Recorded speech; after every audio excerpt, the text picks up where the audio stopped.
लाडकी बहीण योजनेवरून महायुती श्रेयवादाची लढाई रंगली आहे। लाडक्या बहिणींच्या मतांसाठी महायुतीत चढाओढ सुरू झाली आहे। त्याचं कारण सत्ताधाऱ्यांकडून पुन्हा एकदा लाडकी बहीण योजनेचा उल्लेख करण्यात येतोय। लाडकी बहीण योजना बंद होणार नाही अशी ग्वाही फडणवीस यांनी दिली आहे। देवाभाऊ असेपर्यंत लाडकी बहीण योजना बंद होणार नाही असं फडणवीस यांनी म्हटलंय। तर लाडक्या बहिणींचा भाऊ ही ओळख आपल्यासाठी मोठी असल्याचं उपमुख्यमंत्री शिंदेंनी म्हटलंय।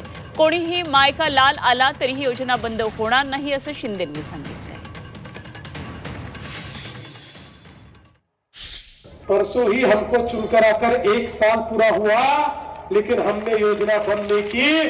और मैं बहनों को बताना चाहता हूं, जब तक आपका देवा भाव मुख्यमंत्री है, कोई भी लाडली बहन के पैसे रोक नहीं सकता। वो आते ही रहेंगे, आते ही रहेंगे और आते ही रहेंगे।